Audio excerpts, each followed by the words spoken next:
Good morning, Nesters, and welcome to another episode of Sunday Soul Session with Luxury Sigh. Talk about alliteration. that was never intentional. It's just how it worked out, right? But welcome. Can you believe we're almost at the end of 2023? I can't believe it. I cannot believe it. And so I just wanted to do a wrap up of this year. 2023 has been exhilarating, amazing, nerve-wracking. It was really a time of growth for a lot of people. If you think about it, 2020, the world was thrust into chaos because of the pandemic. 2021, we were still, deaths were happening. Tragedy was still all around us. 2022, the top of 2022, we're starting to come out of it and adjust to this new normal. Honestly, I still wear a mask in public, and it's the end of 2023. When I'm on an airplane or in an airport or a crowded place, I still wear my mask, and I don't care what people think. But, we have to look at the economics of it, what's happening with the kids. They've lost so much in learning. And when we talk about our soul and how our souls connect and intertwine with the world, there's the conflict in Gaza, there's conflict over abortion rights, there's conflict in Congress. How does our soul relax? How does our soul reconnect? What can we do to rejuvenate ourselves? And so that's what these Sunday Soul Sessions have really, really been about. Just about the concept that our soul is deeply rooted in who we are. Whatever your belief is what you believe. If you believe in the morning you have to wake up, put your finger on your nose, turn to the left, tilt your head, then that's what you do. That's what your soul needs at that moment. It's really a very important time in history and in our lives. We're going into another year, another rotation around the sun. And we have to look how different perspectives of the soul exist across different belief systems. And now it's a period of reflection. I did an episode recently on Hanukkah, and Hanukkah as I understand it, right? And, I'm still waiting for some of the comments to come in. It was just me explaining, or me sharing, not explaining, sharing how I lived. Understanding Christianity by going to church, understanding Islam because my mom's family is Muslim. Saida, come on. And then attending school for the bulk of my elementary and high school years with students who are Jewish, Orthodox Jewish, and just Jewish by nature, right? So we have to look at, I've always looked at and wondered about world religion, the intersectionality of God, the intersectionality of the world, and how what we believe and how we believe and who we believe in affects us on a daily basis, and how that intersectionality traverses with other people who are of different religious backgrounds. I know it's like a tongue twister, but this is what this Sunday Soul Session is about.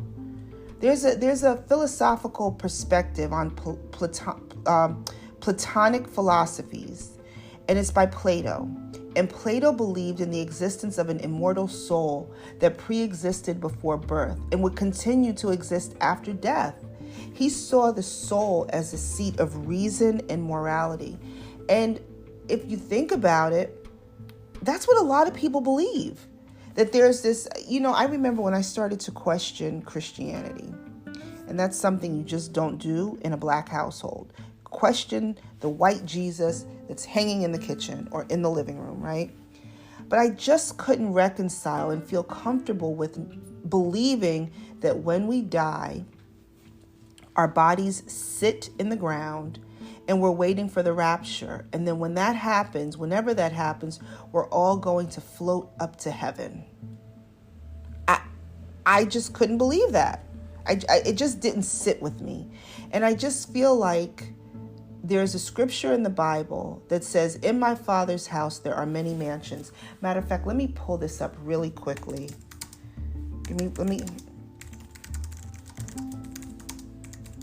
Okay. John 14, 2 through 6. In my Father's house there are many mansions. If it were not so, I would have told you. I go to prepare a place for you. And if I go and prepare a place for you, I will come again and receive you to myself, that where I am, there you may be also. I take that as there's just dimensions. I really, really, really believe that there are dimensions. I don't believe we die. I just don't. The soul is so connected to God. And if we're God's children and God never dies and there's this ever-present spirit, can we not be that ever-present spirit too? And I hold on to that scripture as my own reason and rationale and justification for the eternity of our life. And it may conflict with what other religions believe, but I don't believe we can just cherry pick what works for us. You have to have a guiding compass, because if you don't have a guiding compass, you're going to be all over the place. You know, I have said it many times on this podcast, he who chases two rabbits catches neither. Is it neither or neither? That's neither here nor there. But you have to have a compass, a guiding pillars that you believe in, that are the rock and foundation, and that edify and fortify the essence of who you are as you move through the world. What does it mean, in my Father's house there are many mansions? I believe they're chambers, rooms, tools, storehouses. These are all words that are woven into biblical text, religious text, holy text, that there is one God. And I believe that our soul does not know the distinction. You know, I remember when I'm just referencing back to this Hanukkah episode that I just recorded.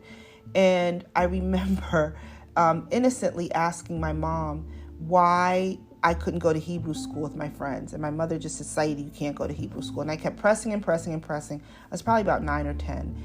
And finally she said, Saida, you cannot go to Hebrew school because we're Muslim. And I looked at her and I said, but why? You know, it didn't make sense. I didn't get it. I did not understand why, even being a Muslim, why I could not go to Hebrew school. And this is where you start to split hairs about why you believe what you believe.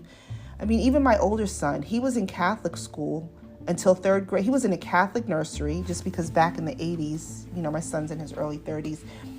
That's all you had. You either had private, Catholic, or public school. And I didn't want him in a public school. And the private schools were so costly. I was a young mom in college, couldn't do that. So we put him in Catholic. And then by 3rd grade, they started teaching Catholicism. And at that point, you know, my money got better. So I just pulled him out of Catholic school and put him in a private school, very small private school. But I just remember thinking, like, I can't, that's not our jam. Catholicism is not our thing. And so I looked at where I want my son's soul to grow. And that wasn't a place that I felt was safe or worthy or right for his soul to continue in this dimension, in that environment. And I think we have to look at the environments that we put our soul in. And then there's this question, this question of, we have free will, but is that free will, as we take it down to the lowest common denominator, is that even predetermined? Does God know that even with free will, this is the decision we're going to make? Or is it predestined that we're going to do X and then our free will changes it to Y? These are all fascinating questions, and there's this never-ending bucket. This is a bucket with a hole in it, where every time you think you're filling up your bucket with the answers to life, there's a hole in it and it just keeps leaking. You know, I went to a Christian college. My son giggled because when it was time for graduation, I said I should wear my hijab. And my son was like, Mom, like, they don't know you're Muslim? I was like, nah, I went because I want to understand.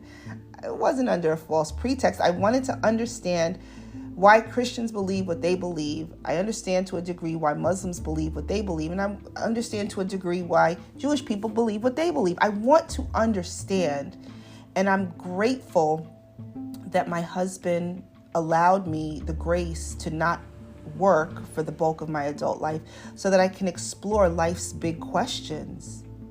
I want to know the answer. And, I would read textbooks for fun and ancient texts and scripture to find out what is going on in the world and what does this soul of ours do? What does the soul mean? Can we harness it? Can we capture it? Can we live forever? And there's these questions that burn, that are seared in my heart. And the real reason I started these Sunday Soul Sessions was to give you a glimpse into what's in my head and for you to hear that it's okay to question everything that you've been taught. I'm going to say that again. It is okay to question everything that you have been taught, because they taught us with the amount of knowledge they had at that time. And the world will never be this fast, and the world will never be this slow ever again. I remember years ago, I have to find this lesson. I did a lesson entitled "There's No Such Thing as Time," and that time doesn't exist. It's a man-made construct. And I remember the heated conversations. I did it as a podcast, I want to say around 2011, 2012. And I also did it as an audible lesson that the time is a man-made construct back in like 2012 when I wrote the book Life Remixed. I was really looking at how can we have one moment. I had a conversation with my aunt who lives in California, and we were on the phone, and I called her, and it was probably about 11, and she was just waking up. And I'm like, how are you just getting up? It's 11. She's like, no, it's 8 here. Maybe it was a little earlier. Maybe it was like a 7 and 10 time thing. It was a little earlier than that, now that I think about it. And I'm like, wait a minute. We're here at the same time, at the same moment, but you're in a different time zone?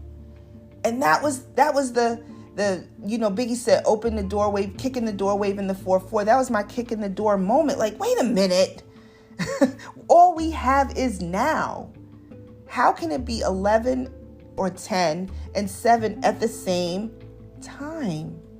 Our souls are here together now. Our souls are reunited right now. There is a reunion of our souls happening right now that has absolutely nothing to do with fabricated time zones. And so when we look at our soul and how we move and how we govern our relationships with other people and our relationship with God, I strongly encourage you to figure out what works for you. And if you can't figure out, or if you don't know what works for you, that is your job for 2024. Your job for 2024 is to find or create your compass. That is a tall order, best friends. That is a tall order. If you do not have pillars for your life, your job for 2024 is to discover your compass. What gives you life? What gives you breath? I promise you, once you discover your compass, holy cow, you're going to breeze through the days with sweatless victory. It is your responsibility to figure your life out. Not, you could have had trauma in the past. Those are things you couldn't help. My life was very topsy-turvy. I've discussed it many times. But the reality is we can control what happens now. We can't blame our parents forever. We just can't. We have to heal and we have to move on.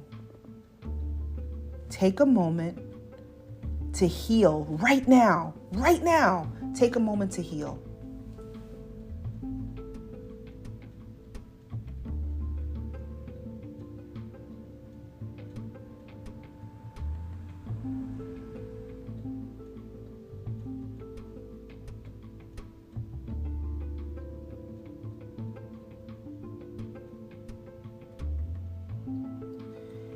friends, you have one job in 2024, and that is to discover your compass. What are you working towards? What drives your soul? What drives your work? Where are you swimming towards in the choppy, cold waters of this world, of your life? What is your guiding light? For those of you who are probably my age, you remember there was a soap opera, or the daily soaps my grandmother used to watch. It's called The Guiding Light. They used to come on in the afternoon. What is your guiding light? If you don't have a compass, my friends, you need one.